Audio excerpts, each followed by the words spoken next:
Okay. I also brought a book which I highly recommend. This is a volume that was put out about 25 years ago, I think, by YU, and now it's published by Maggid. It's called Judaism's Encounter with Other Cultures. It has a chapter by Professor Gerald Blitzstein from Ben Gurion, who was a Talmud Muvak of Rav Soloveitchik, also a tremendous scholar and Halakhah. And then there's a chapter by Rabbi Dr. David Berger from YU, who was my teacher and colleague.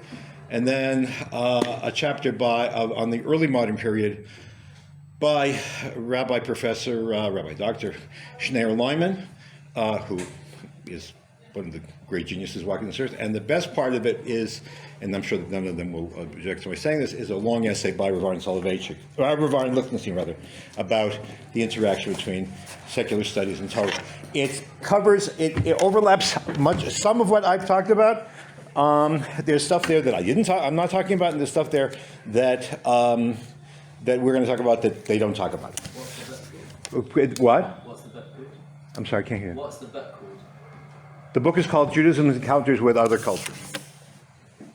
And it's published by Maggid, which means you can get it in Israel. Okay, it was edited by a fellow student of mine from Harvard, Rabbi J.J. Schechter, Schacter. I know him. Oh, okay. First rabbi of Young Israel of Sharon. Yes, that's true. He was the first rabbi of the Young Israel of Sharon. Then he became the rabbi of the Jewish Center. They went back to Boston, and now he's been away for quite a number of years.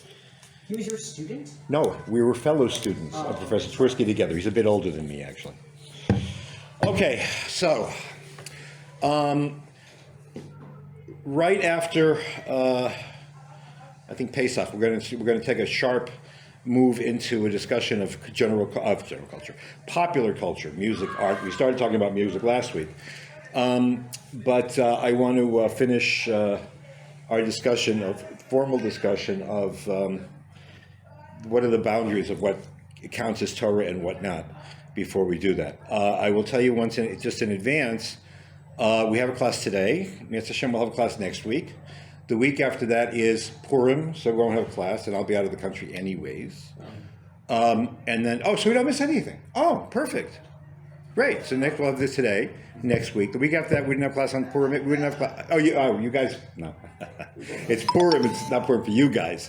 Purim for you, yeah. It'll be Purim. It would be Purim for me anyways. We've what? got that we've got that volunteering thing with the songs anyway that day. Okay. Later. And then the following week I'll already be back. I have my nephew's getting married 2 days after. Believe me, I'm not. The only time I have ever missed in 35 years that I have ever missed a Chag in this country was I was twice away for Shavuos. That was it. And in fact, I even came back for 4 days or 5 days when I was on sabbatical at YU, so I wouldn't have to be away for Purim. But this wedding is on Thursday, and it's just too much so we're going to be away for Purim. Does not make me happy, but malasot. Okay, my fear is, there's all the speculation, it's Adar, and the Persians, and Khamenei, and Hamenei, and the only thing I'm scared of is I just don't want to be stuck in Chutz La'aretz. I'm very serious. I like traveling for short periods of time. It's not like I don't. But I do go into existential and spiritual angst when I'm out of the country. I feel totally detached. I only feel grounded at home. What? So you feel like fully out of it. I feel detached, yeah, when I'm in Chutz La'aretz. I like seeing things. You spend so much time. Well, first part of my life, yeah. But now, once we moved, I feel totally. That's one of the reasons why I. This time I'm not actually flying El Al, but usually almost always fly El Al is because it's less time that I feel like I'm not home, because I'm on the plane more. It's like once you get on the plane, you're already like halfway home. So I can't. If I'm not in Eretz Yisrael, I'm very discombobulated.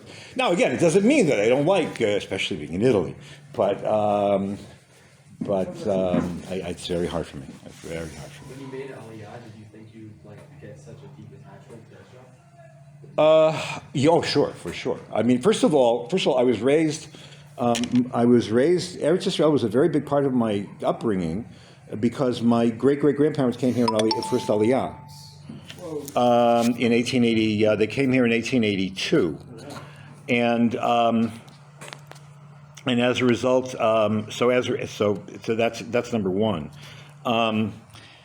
And I was raised by my grandmother telling stories of life here at the turn of the last century and how they were back and forth between America and here, and so that was a very big part of our awareness. And there was a time when I thought I wasn't going to be able to live here because of other considerations, some of them professional, some of them personal mission. But once, in 1983, I came to Israel as a fellow, a Lady Davis fellow at Hebrew University, and my wife was a B'nai Kibbutz, was from B'nai Kibbutz. There's no question what she wanted, and she always keeps me honest. Within a week, I just decided that's it. I don't want to. And then we had to go back we went back at the end of that year in the summer of '84 because the economy had collapsed and we just didn't have any money. But the 9 years in between till we were able to come back were often torture. I mean, I'm not kidding. There were days that I would just be so overcome by longing to be here that it was almost physically painful.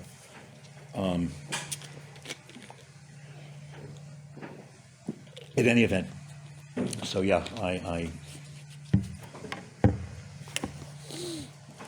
that's how I feel. All right.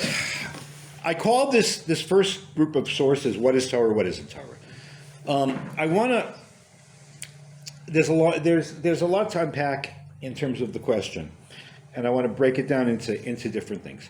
What is Torah in the classic accounts? We all know Chumash and Gemara and Mishnayos and Shulchan Aruch and Medrash and whatever.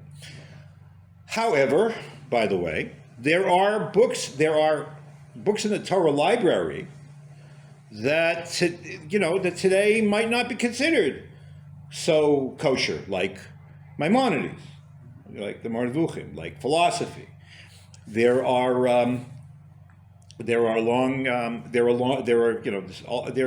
yeshivas have, especially Lithuanian yeshivas, have more and more narrowed what is credible. If you're I'm learning Torah, what's included. For my purposes and in my opinion, there in terms of what's definitely Torah, in terms of no bittul Torah, and you can say because of Torah on it and so on. Certainly is the stuff that you need. We'll say in a minute. We'll see what the Rambam defines it. In terms of Shas and Poskim and Chumash and Rashi and Meforshim and stuff like that. I personally think that learning, if you're going to learn Hasidus, or if you're going to learn Hashkafa, you're going to learn Musa, it's also learning Torah. So that's a big given. The question is, what is the role of things which maybe come from the outside, maybe are both inside and outside? They have references. We have some of it. We have some of it in the classic Jewish library, but some of it not. Are there things that are neutral? And the question of what you should spend your time with is a real serious issue. I mean, it's a bigger issue for me because I'm past 70. But you guys at your age should start thinking ahead as well. They say that the person who's going to live to be 200 is already walking among us. So you guys might be among that crew, right? Just don't go into entertainment on one of the TikTok videos that keeps popping up, and I wonder why it keeps getting this. Popping up on my feed is this, what happened to so-and-so, the actor, and you see how, yes, I know Robert Duvall died at 95 or 94, but all these guys, they were stars and they died at 62. And never forget about Heath Ledger and, too much stuff up his arm, but up his nose or whatever it was. the people, life is short, and you have to know how to use it. And the Torah says, use your time properly, learn Torah. I mean, and yes, you have to make a living and all that stuff. We learned those Gemaras. But so Bittul Torah is an issue because when the Gemara says there were three questions you get asked when you get to the next world. One is Kavati Tim Torah, and the second is Nasata v'Natata b'Emunah. Were you honest with other people? And the third was Tipita Yeshua. Did you expect the Geula? But the first thing is Kavati Tim Torah, and that's for everybody, including women. No, I mean one of the things that people. And no, it's very important. It's critically important, and it's true. It's true. Al pi din, it is possible that women are exempt from the formal commandment of Talmud Torah of Shinantam Levanecha. However, the Rav made a very big point about the fact that the Rambam defines Avodas Hashem in terms of Talmud Torah and of tefillah, that they're two sides of the same thing. Women are certainly chayiv in avodas Hashem according to the Rambam, and there are plenty other sources for that. In any case, the way that I put, let's start with the Rambam. When I showed you how people viewed philosophy, that there's one source of truth, and that's the Rabbanish law, and there are two paths to truth. One is through the reason with which He has endowed us, and that's ostensibly Tselem Elokim, our reason. That's why we can communicate with God. That's why we have the same. We can carry on communication. Let's say on the same wavelength in one way or another. And on the one hand, and revelation on the other, Matan Torah on the other. So why do you need two paths? It's a whole. We don't need to go into that right this minute. But they both emerge from the same God, and therefore, by definition, even though, and we saw that the Rambam thought that what he was doing was simply restoring part of the Torah that had gotten lost, and plenty of things get lost. By the way, did I tell you about the statistics about lost books? I don't know if I still mentioned it here. I have a friend and colleague, he's a wonderful scholar, Professor Simcha Emanuel. And his specialty is, he knows everything about every Hebrew manuscript that ever was, and certainly from the Middle Ages. He has a book called Shifrei Luchot, the broken tablets. And what he does is among the things he does, is he reconstructs or recreates books that we know existed, but which are only found partially in manuscript and partially cited elsewhere. In other words, so if a book you might have like 5 pages of it here in manuscript, but it might be quoted by a whole bunch of other people along the way of discussing something else. So he tries to reconstruct a lot of these lost books in his case, of the Balei Tosfos in the 12th, 13th. Into the 13th century in France and Germany. In the introduction to that book, he throws out a statistic which is absolutely mind-boggling. He says, we know, okay, I know I've said more than once here that scholars don't know anything, right? We just know as much as we know. But we know, at least when you count up the number of books that are quoted by Rishon, let's say by Rishon, okay, in the broad sense, from the 10th century to the 14th century, okay? We know that there were about 36,000 titles are quoted, that they were in circulation within the Jewish world. The Jewish world takes in a lot of places. It goes from Afghanistan all the way to Spain. But we know that there were 36,000 books floating around that people used, okay? Some had more copies, some had less copies, but they're cited, okay? Of those 36,000 titles that we know existed, and there may have been more of which there's no record, but at least we know that they're cited. We have in our possession, in whole or in part, only 6,000 volumes. In other words, there are books that we have in total. We have Gemaras, whatever. We have all of Chumash, right? On the other hand, there are Sfarim that we know existed, for which maybe there's one chapter, maybe there's a chapter, maybe there's a paragraph, maybe there's a line. So that means, hold on a second, that 5/6 of all the books that people were learning from in the Middle Ages are gone. They were lost, they were destroyed, they were burned. Christians are very good at burning Jewish books. They were burned. And even of the 6,000 we have, we don't have them in total. So things can get lost. So it's a credible thing to say, for the Rambam to say, for the Rambam to assert, we had this, but we didn't. Look, did you ever move from one house to another? One of the hardest things to do, and you inevitably have to do this, is decide what not to bring. Okay? Now, I'm downsizing my library. All right? I had to. I had hundreds and hundreds and hundreds and hundreds of books in my office at the university. And they told me I can't keep my office, so I have to pick, and I had to get rid of, don't even ask, it was Drama City. If you've got any spare titles there. Right. Okay. And one of the considerations was, what books do I have that are passé, and what am I going to, when you get to my age, what am I really going to read? And also, when it comes to Sfarim, some of which I had to get rid of, what do I have digitally? And so I don't need something that's going to take up space. Of course, that raises the question, do I have to think in advance?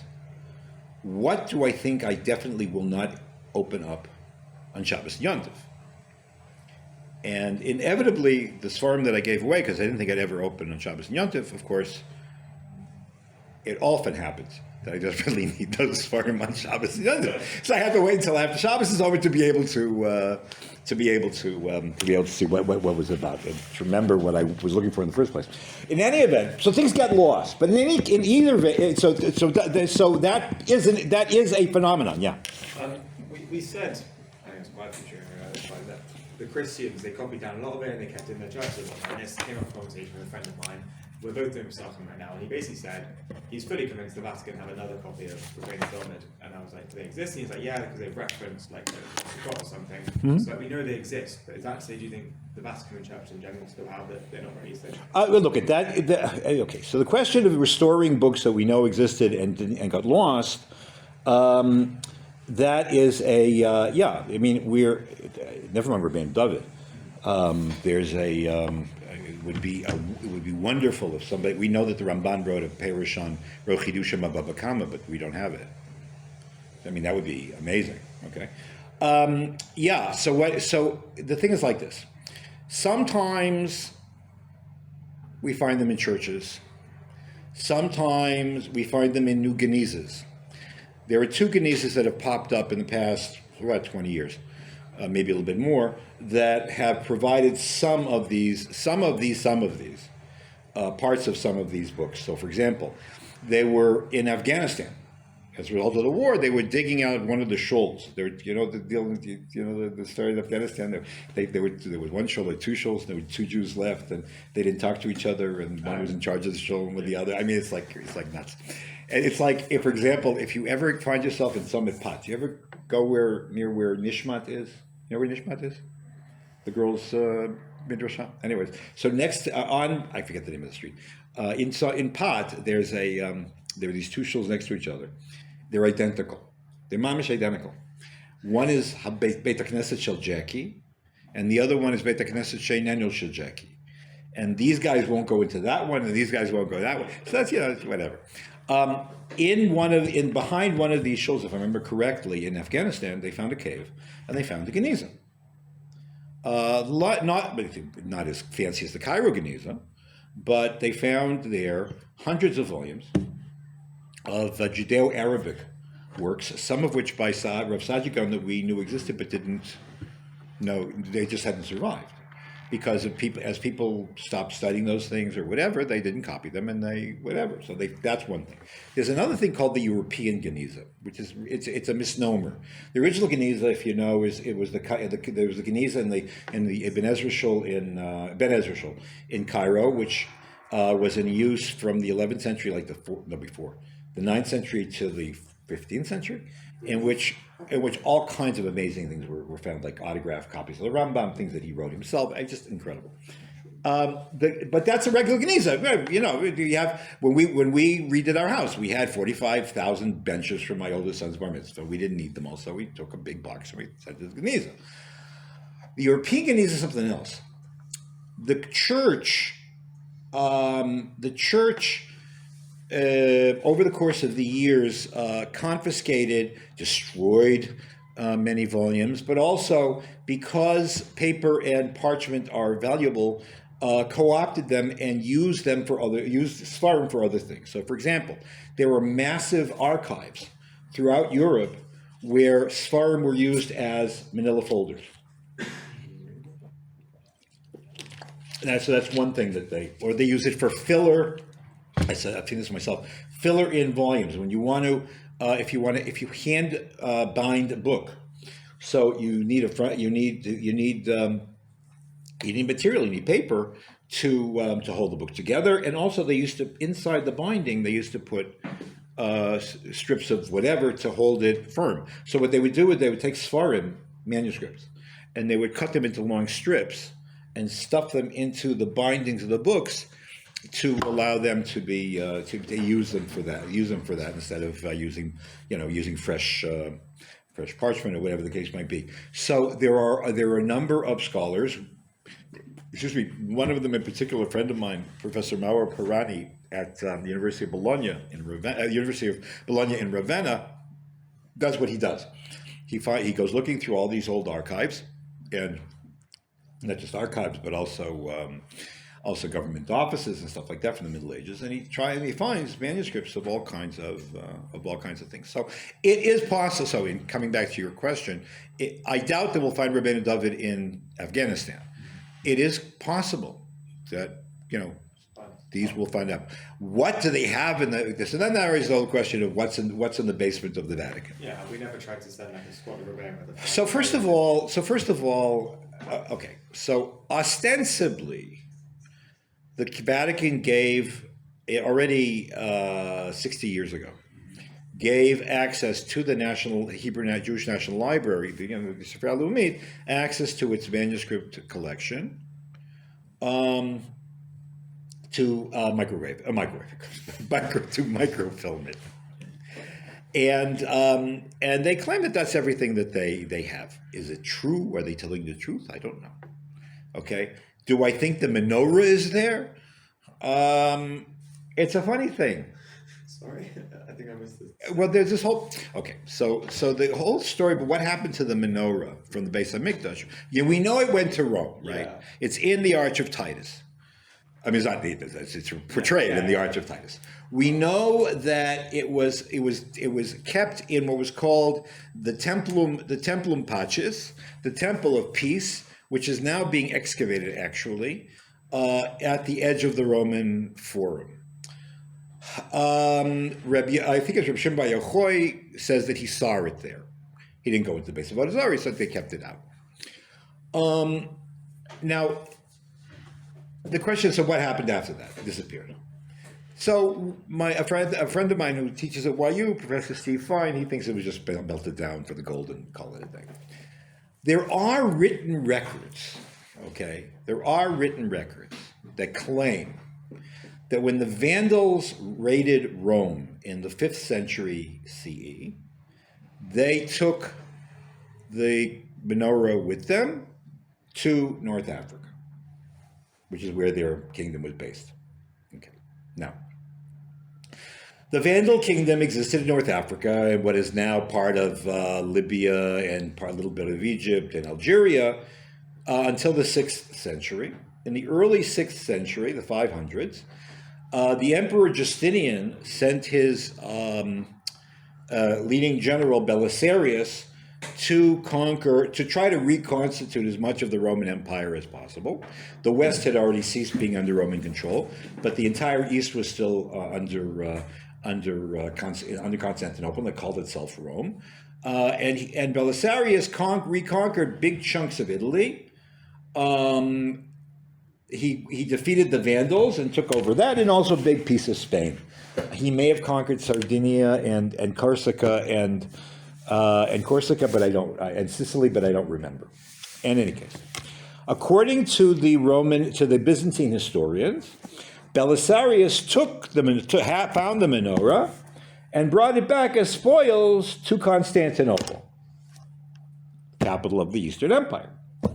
According to those historians, the patriarch of the Greek Orthodox Church didn't think it was appropriate for the menorah to be in Constantinople, so he sent it to his counterpart in Jerusalem. Okay. So if that's the case, it depends on who you listen to. If you listen to Professor Fine, there's nothing to talk about. If you listen to Procopius, the historian of the Byzantine Empire, the menorah is here somewhere. So, go now. But as far as manuscripts are concerned, as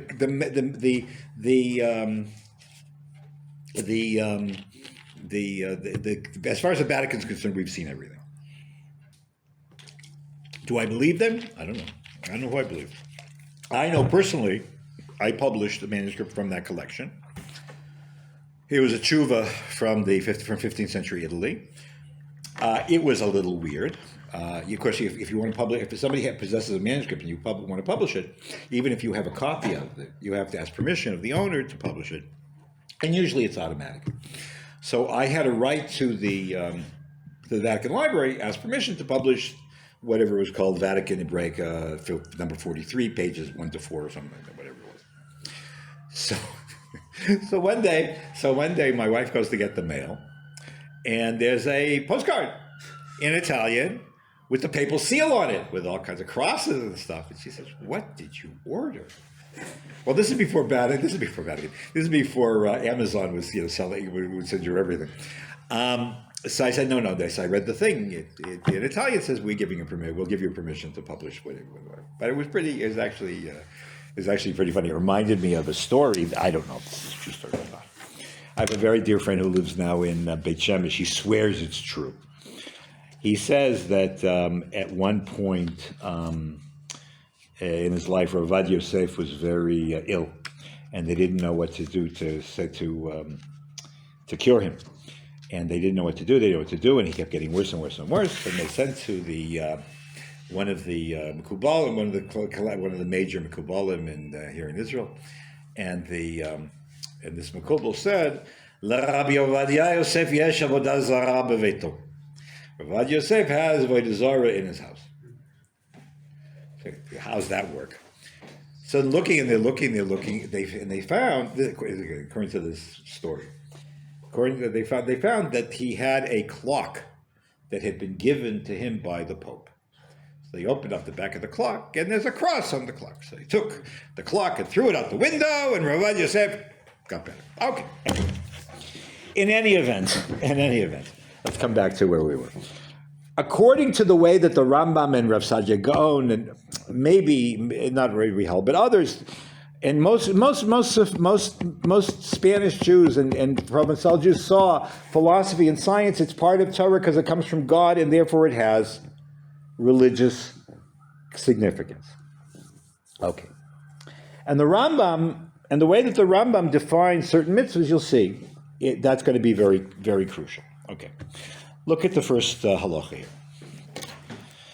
The first 4 chapters of the Mishnah Torah, which interestingly have no classical commentaries, there's no Lechem Mishnah, no Kesef Mishnah, nothing, just a Perush, address 5 mitzvot. Avat Hashem, Yirat Hashem, the oneness of God, the mitzvah to know God, what's the 5th one? And the mitzvah to not to say that he's more than one. Okay. And the way that things divvy up, the first 2 chapters present those mitzvot in the form of a Jewish version of Aristotle's metaphysics, how the universe is functioning. And the third and fourth chapters, chapters 3 and 4, are a summary of astronomy and physics according to Ptolemy and the Greeks. Meaning that the way to come to know God, and we talked about emunah versus da'at, right, yediyah, is through these sciences, which are almost explicitly part of Torah. Because especially the mitzvah of knowing that there's a God and everything that comes off of that comes from enlisting philosophy to come to know God. All right.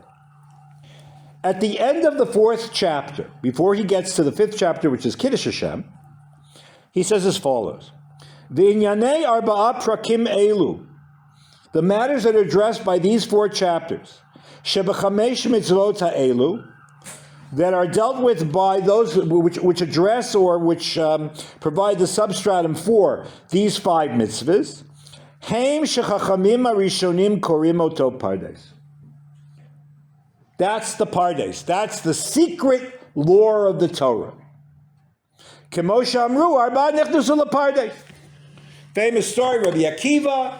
There was some kind of secret lore that everybody was afraid to go into. Beyond them, Arba nichnasu lepardes, Rabbi Akiva, and Ben Zoma, and Ben Azai, and Elisha ben Avuya. What happened to them? It was a disaster. Ben Zoma went out of his mind. Ben Azai dropped dead. Elisha ben Avuya lost his faith and became, on the contrary, an agent of heresy. Only Rabbi Akiva was able to nichnas b'shalom v'latzeis b'shalom. Okay, and this is the best that there was. All right, the Rambam says that's pardes. In other words, I am now telling you that that metaphysics and physics and astronomy, they are the pardes. They are the most sublime, esoteric part of the Torah. V'af al pi shegdolei Yisrael hayu. And even though that all four of them were great, Torah scholars, v'chachamim gdolim hayu, and they were great scholars, great wise men. Lo kulam haya b'hem koach leida ulahasik el advarim kol advarim al burya. Not all of them had the capacity to know, again, leida, and to apprehend and to understand everything clearly. Now you could say, so who told you to go in there? Don't go. Nope, that's not that can't be because it's a mitzvah. Because there's five mitzvahs involved. Yedias Hashem and Avos Hashem and Yiras Hashem. All those are predicated. So what do you do? You have to know your limits. Faith comes first. When you know you're reaching your limits, you don't blame the Torah and you don't blame God. You say, I'm limited, so I go as far as I can. It's a lo alechem lacha ligmor b'liyetza ben chorin libatel mimenu kana halacha. The Rambam said, and by the way, this, in my opinion, indirectly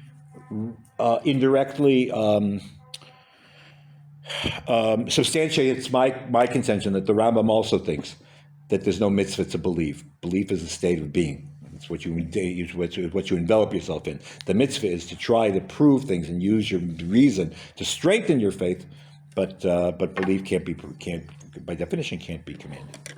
It's a given. It's a point of departure. It's without it, nothing works. You don't go anywhere. And the Rambam then goes on. And he says, "Vani omer," and I say, "She'ein ra'ui l'tayel b'pardes," that you shouldn't even get involved in this. Ela mi shenit malei kreso lechem ubasar. You have to first fill your belly with bread and meat. In other words, you need, what's that? You know, of course, that there's a very good steak restaurant in the train station called Lechem Ubasar. Right, but anyways, that's not what he had. It's not what he had in mind. Okay, no, it's also very pricey. The last time I went there was when my rich cousin, who's now the ambassador to Luxembourg, came to visit. Anyways, the lechem ubasar. What does that mean? Hu leida. Again, leida, to be thoroughly, not just to know, like I learned Shulchan Aruch. I thoroughly know and am thoroughly grounded in ha'asur v'ha'mutar v'chayotze mishar mitzvot. You need to have a thorough and absolutely unassailable Torah education in the narrow sense, in terms of what's mutter and what's asur and chumash and navi and every, before you go off into the stratosphere. Okay, before you start speculating, you need to have a thorough grounding in Torah in the narrow sense. The afal pishet dvarim elu davar katan karuotan chachamim. I'm not going to go into what this means, but even though the rabbis say that knowing halacha is of lesser value or of a lesser thing, sharei amru chachamim davar gadol maaseh merkava davar katan havayas davaya barava. That the great thing is the maaseh merkava, which is the chariot, which the Rambam understands to be philosophy, and of lesser worth are the debates of Abaya Barava, which the Rambam takes to mean. To refer to learning Gemara. Relatively speaking, afal pichein, nevertheless, ru'uyin hein lakdiman, they must come first. Shehin miyashvin dato shel adam tchila, because they put you on your intellect on a firm footing. You're firmly Jewish with belief and with Torah and with mitzvahs and everything. And not only that, everything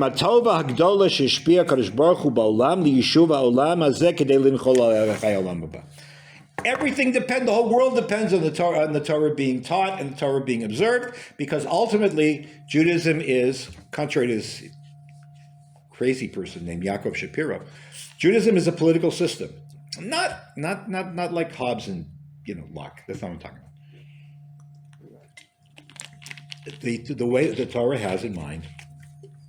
If you look at it, I mean, this week's Parsha, an entire world which is organized according to the Torah, with a governmental system and a legal system and courts and dictating the relations between people and between man and God. It's not a religion. Judaism is not a religion. Okay, a religion is something. The word religion is it's a Christian word. The word religion, among other things, assumes that there is a division between the sacred and the secular, in terms of there are whole areas where religion doesn't touch. We don't know of such a thing. The Torah relates to everything.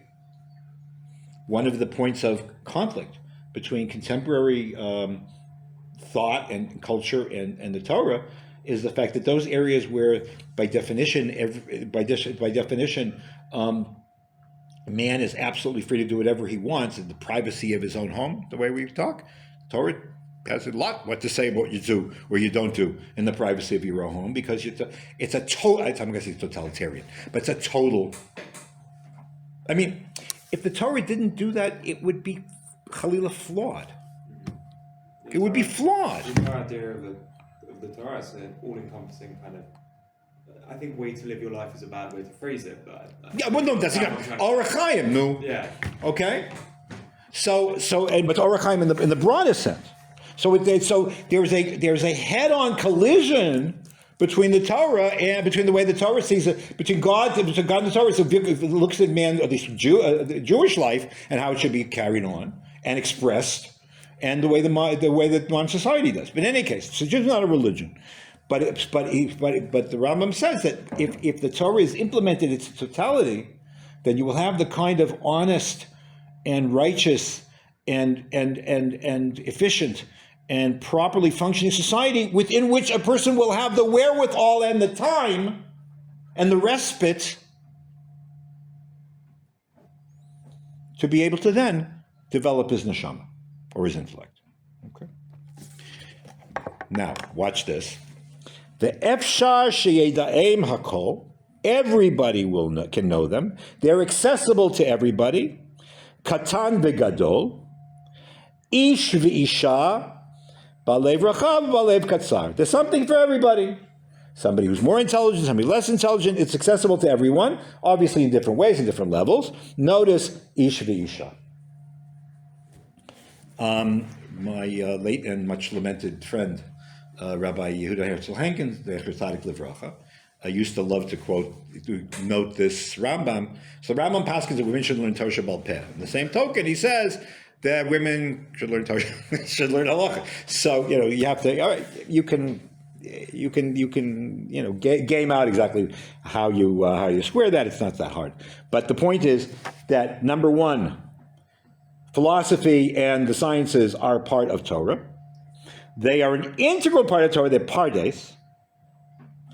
They are chronologically second and axiologically, and in terms of value, first. So that's what Rambam says in Yesodei Torah. Now, hold on a second. It has been argued that the Rambam was somewhat compartmentalized. Yeah, there's the Rambam of the Moreh Nevuchim and of the Sefer Amada, or at least there's parts of the Sefer Amada, knowledge, and the rest of the Mishnah Torah, which is Torah. All right. That there's Dr. Maimonides, and that there's the Rambam. The same way that that partly because of the deficiencies of those who study his Uruvra, there are those who talk about there are Dr. Soloveitchik and Rabbi Yoshe. There's the Rosh Yeshiva and there's the philosopher. Ki'ilu, they weren't the same person. I always found that odd. I mean, it was the same. Rabbi Yoshe told me to go to Harvard, not to go to yeshiva, as long as I kept coming to yeshiva. So, I mean, it's so different. No, strange. No joke. It was very strange. It was a wonderful conversation, I should say that. In any event,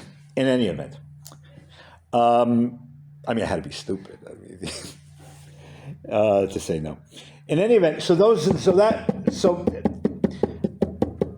I'm going to show you something now to prove that the Rambam was totally integrated and he meant every word he said here. All right, let me just do this one next piece, okay? Look at the next slide, next paragraph. The Gemara's Kiddushin, and as a parallel, the Gemara appears again in Avodah Zarah. Amar of Safra Mishum Rebbe Sheben Chananya. My dichtiv, when the Torah says V'shinantam levanecha, what does that mean? Al tikrei v'shinantam, ela v'shilashtam. V'shinantam means you should repeat them and go over them and over again. No, not v'shinantam, ela v'shilashtam. Divide them not in half, but into three parts. Now, how does they don't sound anything like each other. Usually it's al tikrei. If Chazal say read it this way and not that way, it's because they're missing a vav, or you read it the shin like a sin, or the samach like a this. Or how you get from fishinantam to fishilashtam. I mean, I always had a problem. I always wondered about this. I years ago, and I've not been able to find this. There is apparently some way to pronounce vishinantam that is not that far from Fila Shalashtam. The Nun and the Lam and Echshu work together. But in any case, that's not the point right now. La'olam Yeshua, the point is the Rabbi Yeshua ben Chananya's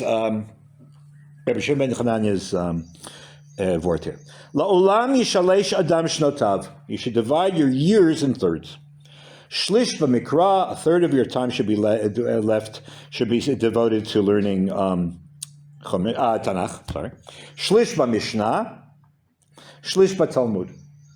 Mishnayos and Gemara. Now, understand, in the context of Rabbi Yeshua ben Chananya, okay, Mishnah in the days of Rabbi Yeshua ben Chananya didn't mean the Mishnah, because Rabbi Yeshua ben Chananya died 100 years before Rabbi Yehuda Nossi.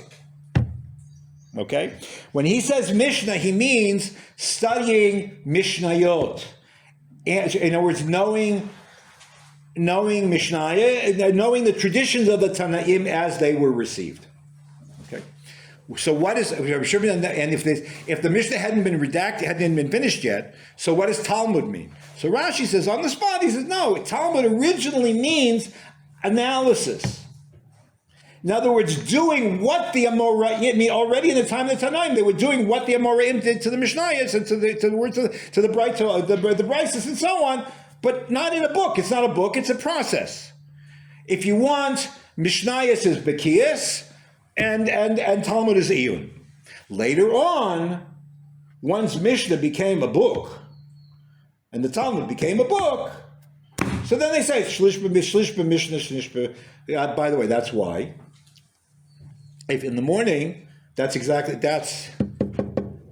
what you have. That traditionally you say you have to say Birkas Torah in the morning. You say what? You say the three brachos or two brachos, depending on whether it's a vav or not, vahav revna. You say Birkas Kohanim, right? Then you say Elo Dvar Mishem Shir, which is a Mishnah in Peah. And then a shtickle Gemara from Shabbos, so you have a little bit of each. Okay. Anyways, so that's what he says. Divide your time in thirds. So the Gemara says, wait a minute. La'olam yishalosh adam shenosav, you divide your years in thirds. Mi yodeh chamachai. You don't know how long you're going to live. Lo tzricha leyomi. No. It didn't mean they divide your years. No, in your daily learning should be a third this, a third that, a third the other thing. Okay. Now, what does that mean by day? Your daily learning. So Tosfos says as follows: Perish b'kuntras, Yemei Shabbos. By days, meaning you have 7 days in a week. So 2 days, Shnei Yomim, you should learn Tanakh, and 2 days you should learn Mishnah, and 2 days you should learn Gemara. And the Gemara, so it's very nice, okay. And on Shabbos, well, whatever you learn on Shabbos. So Tosfos says, wait a minute, but that doesn't solve your problem. I don't know. I mean, I hope I make it to Shabbos, but I don't know if I'm going to make it through the day. I'll go through the week. Below Nehira, Dim Ken Akate have a matzil miprich. You could still ask me. You don't know how long you're going to live. Venerally says the Tosfos here. Lefarish b'chol yom v'yom atzmo yishalish. B'chol yom v'yom yishalish. Every day when you sit down to learn, make sure that the third is the time is devoted to Tanakh, third to Mishnayos, and the third to Gemara. And says Tosfos, Al Kain Tikain b'Seder Rav Amram go, which is the earliest Seder. Sha'anu Noah Mashkemo Sha'anu Noah again b'chol yom. But I just told you, Kadem Sukkot Zimra Lomar Bikro Mishnah Gemara. You have all the karbanos there.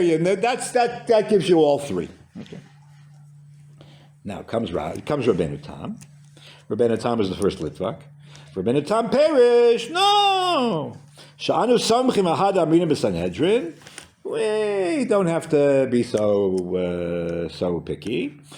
That the Talmud Bavli is called. Why is it called Talmud Bavli? Because it's balul. It's mixed up. It's full. It's an admixture. But Mikra b'Mishnah v'Gemara. The Gemara is bubble kula. You just have to learn Gemara because you got Psukim there, and you got Mishnayos there, and you got So in fact, this is what Professor Tversky is called Talmud eccentricity. Don't have to learn anything else except for Chumash. Wait, who said that? Except for Gemara, rather. Yeah. Sorry. Wait. Except for Gemara. And the woeful state of Tanakh knowledge in the Orthodox world, especially in the yeshivas, is proof. In our yeshivas, no, but in the Haredi yeshivas, they Gornish be Gornish. Yeah.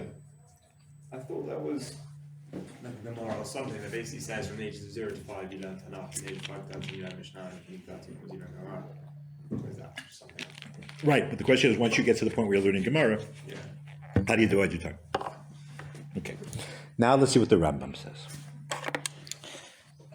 Perek Aleph Hilchos Talmud Torah Halachos Yud Aleph and Yud Beis. V'chayev l'shalesh et zman lemidato. Divide your time. Shlish b'Torah shebechsav, shlish b'Torah shebal peh. That's Mishnah.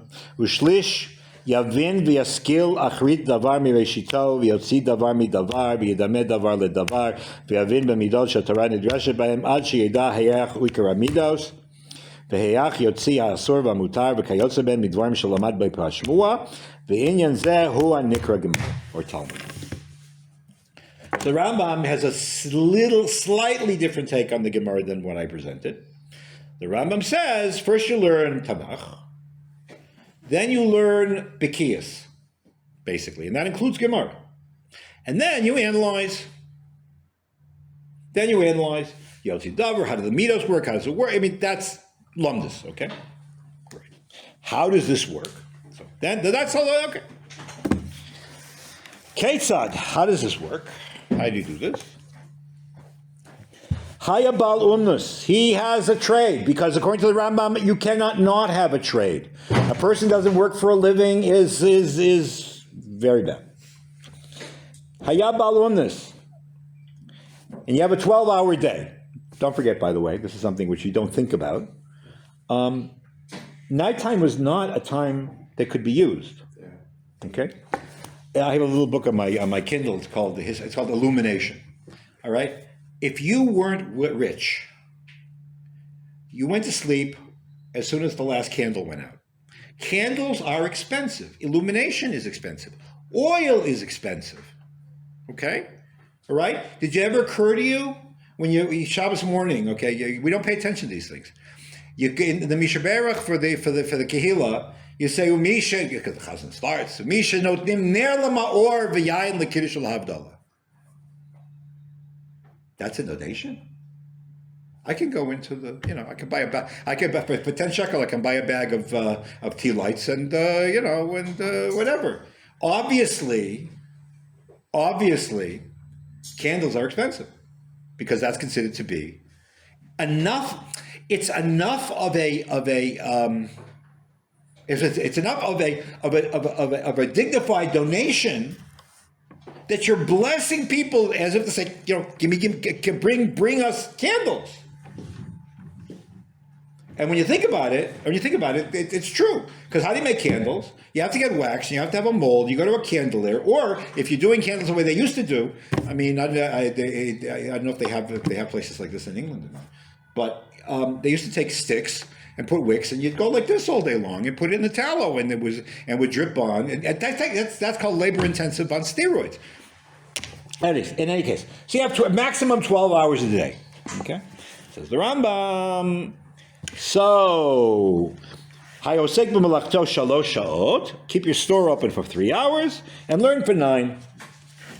Is that possible? The truth of the matter is that I can't speak for 12th century Cairo. I can speak for 12th century, for 15th century Italy. If you're a Jew and you're a banker and you're a pawnbroker, you can definitely be open 3-4 hours a day and you can make a living. Is that not what the Prophet's time did? What? That he had a shop, he'd open it till we got enough money. Yeah, exactly. Don't forget, in the late afternoon, you're not open anyways because it's too hot to be open in any case. Okay, what do you do in those 9 hours that you're learning? And the Rambam obviously is doing this as giving you an example of it's just easier to divide the time this way. Otan hatesha, korei b'shalosh mehem b'torah shebichtav, u'b'shalosh b'torah shebal peh, u'b'shalosh acherot you do an analysis. Mitbonen b'dato lavin davar midavar. Okay, v'divrei Kabbalah. This doesn't mean mysticism. It's got nothing to do with Madonna. In other words, halachot l'Moshe miSinai. Traditional interpretations of psukim like ayin tachat this week's parsha. Ayin tachat ayin means mammon, or shartam lot al yadecha means tefillin. Okay, that is considered to be learning that material is part of Torah Shebechsav because it gives you the proper understanding of the Bible. Hein uperushan, the explanations are Torah Shebal Peh. And then he says, V'ha'inyanim hanikraim pardes b'chlal ha'gemara. Studying philosophy, which he defined Lapir, is part of the Gemara. It's part of thinking. It's part of the analysis of Torah. If you learn more in the Bukhim, you see it's really caught up with a lot of Bible study. And it's an integral part of Talmud Torah. And then he goes on. That's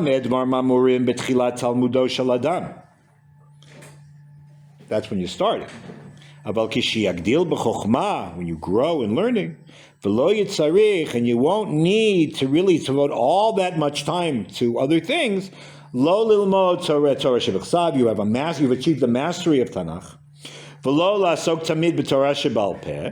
And you know, and your bekias in Halakhah and Gemara is firm. Yikra bi'itim. So what do you do? Yikra bi'itim mizumanim Torah shebichtav.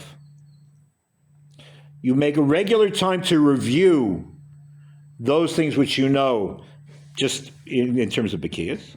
Torah Shebechsav, V'divrei HaShmuah, Kidei shelo yishkach davar midivrei dinei HaTorah, so you don't forget Halakhah. V'yifneh kol yamav liGemara bilvad, and you should spend all of your time on Gemara, which includes analysis of Talmud. Now, he's not neglecting that, but also philosophy, but not indiscriminately.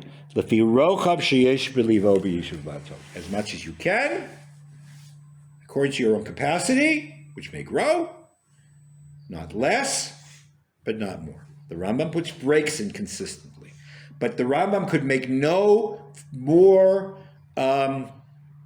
emphatic statement to define that, in his opinion, philosophy is part of the Torah than this.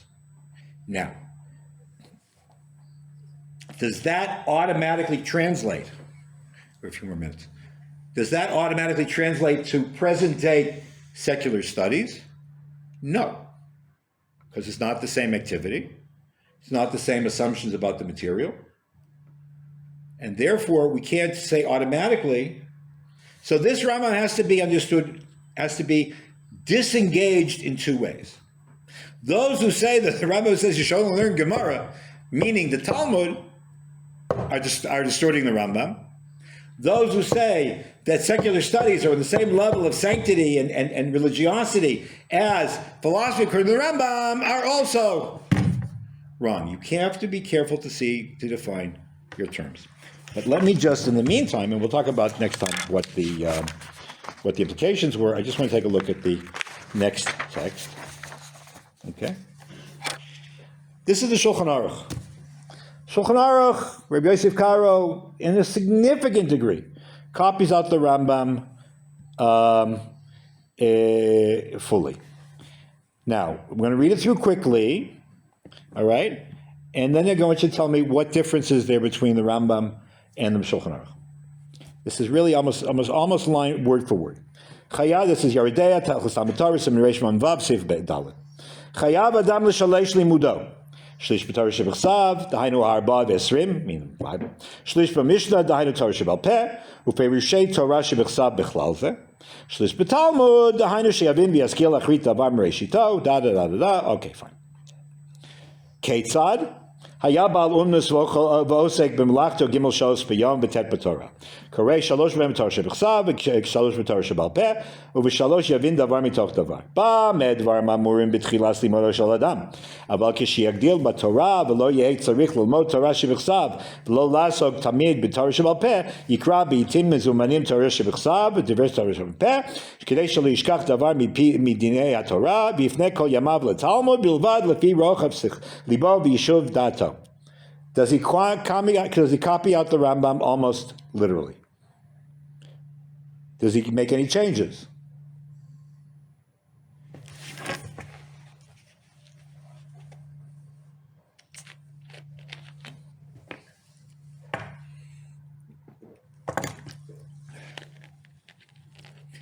Mechaber lifts out the line that says "V'advarim ha'nikreim pardes b'chalal haGemara." Okay. Now let's see what the Ramah does. V'yesh omrim shebetalmud bavli shu balul b'mikra b'mishnah v'gemara adam yotzei yedei chovato b'shvil hakol. All right, so he paskins like Rabbeinu Tam, not surprising.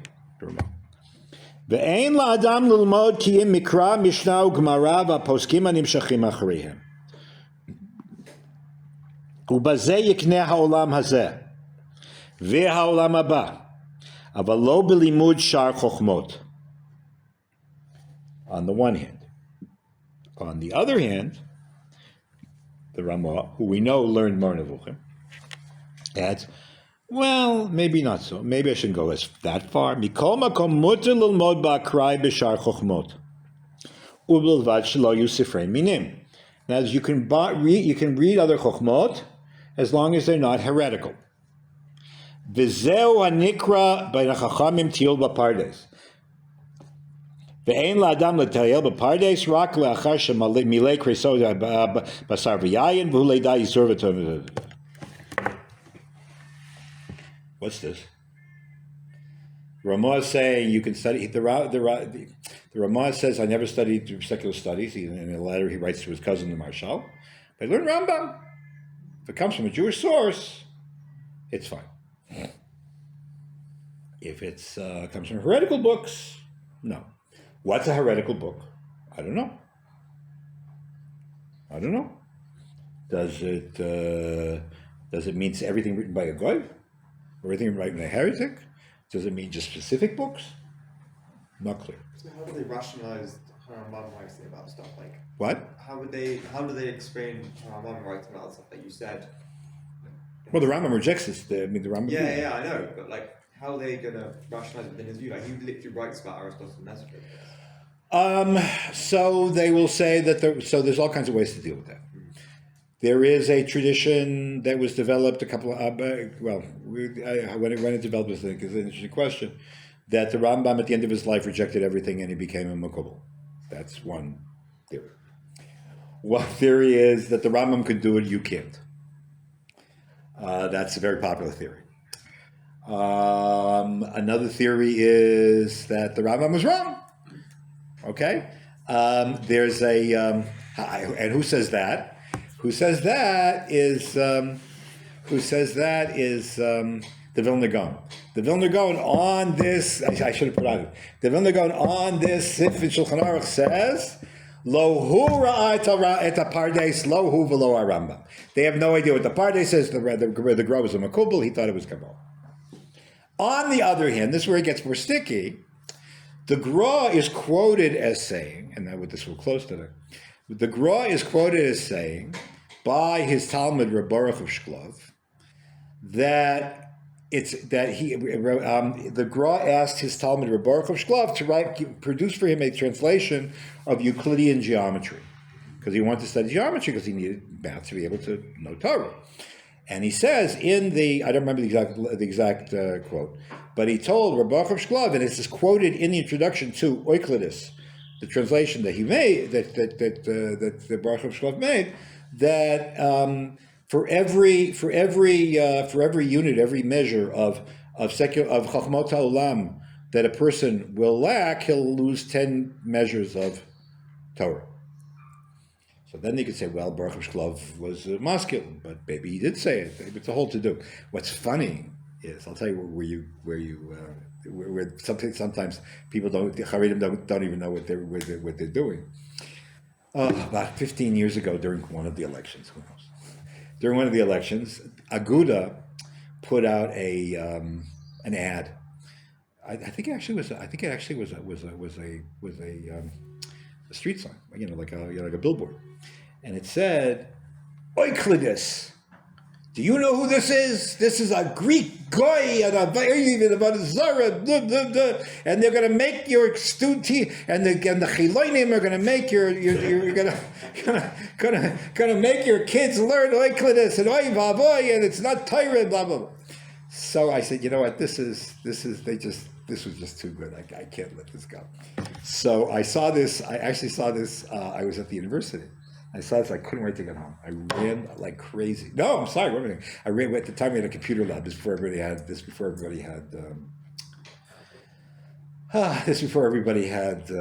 laptops.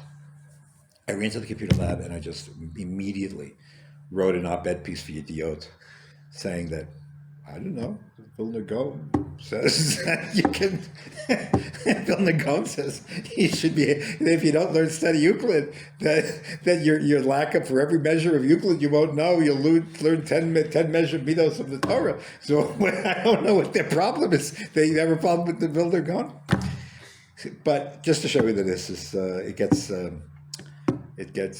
never cut. It's never cut mashmai. It's never cut and dry. All right, we will continue this next time. All right, and whoever wants, I'll send out the link on YouTube.